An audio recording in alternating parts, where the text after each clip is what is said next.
प्रेतलोक कहानी में आपका स्वागत है। आज हम आपको सुनाएंगे एक सरकारी अधिकारी के साथ घटी एक भयानक घटना की कहानी, जब वह रात के अंधेरे में साइकिल चलाकर घर लौट रहा था। एक कब्रिस्तान, एक अनजान लाश और एक रहस्यमय छाया ने इस घटना को घेर रखा था।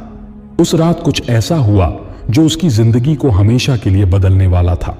इस डरावनी घटना का पूरा विवरण जानने के लिए प्रेतलोक के साथ बने रहें। हर हफ्ते शनिवार और मंगलवार की शाम 7:10 बजे नई वीडियो अपलोड की जाती है, जो आपकी डरावनी अनुभवों में एक नई जान डालने वाली है। इसलिए प्रेतलोक कहानी के साथ जुड़े रहें और भूतिया कहानियों की रहस्यमयी दुनिया का आनंद लें।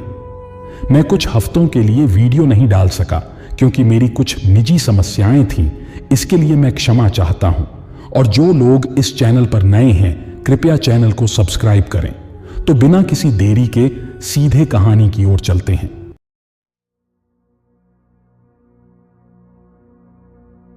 रहमान बेग एक सरकारी अधिकारी हैं। परिवार नियोजन विभाग में एक निरीक्षक के पद पर कार्यरत हैं। आज उन्हें मासिक बैठक में भाग लेने के लिए थाना स्वास्थ्य कार्यालय आना पड़ा। दूर गांव से वह 21 किलोमीटर का सफर तय करके आए थे। लंबी बैठक के बाद जब वह बाहर निकलने का मौका पाए, तब तक मगरिब की नमाज का समय निकल चुका था। अंधेरे में घर लौटने का विचार उन्हें चिंतित कर रहा था। फिर भी काम पूरा किए बिना लौटना संभव नहीं था। बैठक समाप्त होते होते रात के 9 बज चुके थे। जब रहमान साहब बस स्टैंड पहुंचे तो उन्होंने देखा कि वहां कोई बस नहीं थी। छोटे शहरों में आम समस्या है कि 8 बजे के बाद कोई वाहन नहीं मिलता। कुछ लोग वहां इंतजार कर रहे थे, वे भी उन्हीं की तरह मुसीबत में थे। उसी समय एक पुरानी टेम्पो आई। टेम्पो चालक ने उन्हें डबल किराए पर उनकी मंजिल तक पहुंचाने की सहमति दी। रहमान साहब की चिंता अभी भी दूर नहीं हुई थी। टेम्पो से कुछ दूरी तय हो जाएगी, लेकिन बाकी का रास्ता उन्हें साइकिल से अकेले ही तय करना होगा। गांव के इलाकों में रात होते ही एक तरह की भूतिया शांति छा जाती है। वह मन ही मन थोड़ा डर भी रहे थे। टेम्पो से उतरकर रहमान साहब पास के चाय पान की दुकान की ओर बढ़े। उन्होंने यह साइकिल दुकानदार हेकमत अली के पास रखी थी। हेकमत अली बहुत सज्जन व्यक्ति थे। उन्होंने रहमान साहब को रात में ठहरने का अनुरोध किया, लेकिन रहमान साहब ने उसे ठुकरा दिया। अंदर से थोड़ा डरे हुए होते हुए भी उन्होंने साहस जुटाया और साइकिल पर सवार होकर घर की ओर चल पड़े। रहमान साहब के लिए गांव की सुनसान सड़कों पर रात में साइकिल चलाना एक चुनौती थी।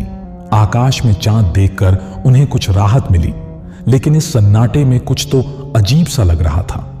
पेड़ों के बीच से चांद की रोशनी एक तरह का मायाजाल बुन रही थी। अचानक उन्होंने देखा कि एक जगह पर एक चांदी जैसी चमक है। उन्हें एक अजीब सा एहसास हुआ। साइकिल की घंटी बजाते हुए उन्होंने दाहिने मोड़ लिया, जहां एक बड़ा तालाब था। तालाब के पानी में चांद की रोशनी पड़ने से वह चांदी जैसी चमक बनी थी। वह आगे करमुला कब्रिस्तान की ओर बढ़ रहे थे। कब्रिस्तान का नाम सुनते ही आम तौर पर लोग डरते हैं, लेकिन रहमान साहब को कब्रिस्तान से कोई डर नहीं था। हालांकि उन्होंने सुना था कि इस कब्रिस्तान के बारे में कई कहानियां प्रचलित हैं। खासकर रात के समय वहां अजीब घटनाएं होती हैं। कब्रिस्तान के बीच में एक विशाल इमली का पेड़ खड़ा था, रहस्यमयी वातावरण पैदा कर रहा था। रहमान साहब ने देखा कि कब्रिस्तान के आखिरी छोर पर कुछ लोग कतार में खड़े हैं। आगे एक लाश पड़ी हुई है। उन्हें लगा कोई मर गया है और नमाज ए जनाजा हो रही है।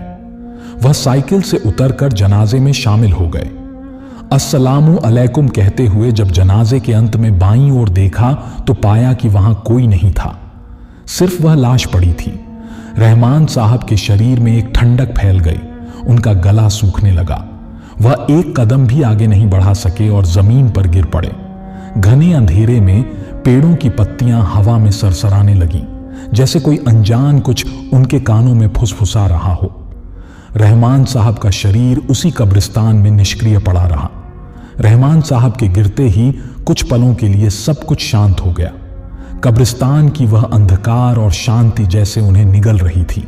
समय जैसे ठहर गया हो। रहमान साहब बेहोश पड़े रहे। कितनी देर तक वह स्वयं भी नहीं जान पाए। अचानक उनकी आंखें खुली। उन्होंने खुद को कब्रिस्तान के इमली के पेड़ के नीचे पड़ा पाया। उनके चारों ओर धुंधली सी एक सफेद धुआं थी। पहले तो कुछ समझ में नहीं आया, लेकिन उनके शरीर में एक भूतिया ठंडक का एहसास हुआ।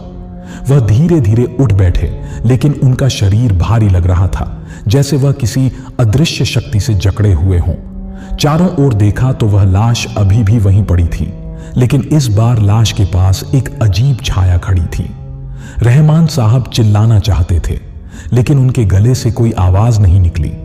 वह छाया धीरे धीरे उनकी ओर बढ़ने लगी। वह कुछ कहना चाहती थी, लेकिन उसकी बात समझ में नहीं आ रही थी।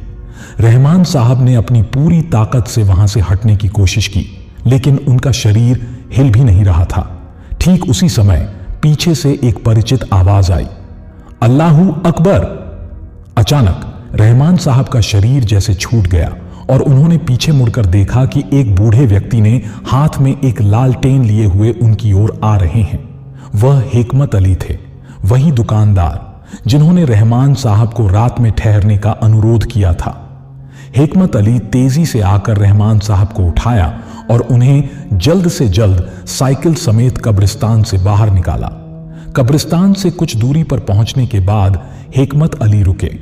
रहमान साहब अभी भी भयभीत थे, ठंडे पसीने से भीग चुके थे। हिकमत अली ने उनके कंधे पर हाथ रखा और कहा, आपका अच्छा हुआ कि मैं समय पर आ गया। इस कब्रिस्तान में कुछ ऐसा है जो इंसानों को आसानी से मुसीबत में डाल सकता है, इसलिए मैं जल्दी चला आया। रहमान साहब कुछ नहीं कह पाए, केवल सिर झुकाकर अपनी कृतज्ञता प्रकट की। उन्होंने समझा कि आज की रात उनके जीवन की एक भयानक अनुभव बनकर रह जाएगी। हिकमत अली उन्हें अपने दुकान पर ले गए और चाय पिलाई। रहमान साहब ने फिर उस रात साइकिल चलाकर घर लौटने की हिम्मत नहीं की। उन्होंने हिकमत अली की दुकान पर ही रात बिताई। अगले दिन सुबह रहमान साहब घर लौट आए। उस रात की बात उन्होंने किसी से साझा नहीं की, लेकिन उनके मन में वह कब्रिस्तान का भूतिया अनुभव हमेशा के लिए जीवित रहा। उनके जीवन में फिर कभी उन्होंने रात में अकेले कब्रिस्तान के पास जाने की हिम्मत नहीं की।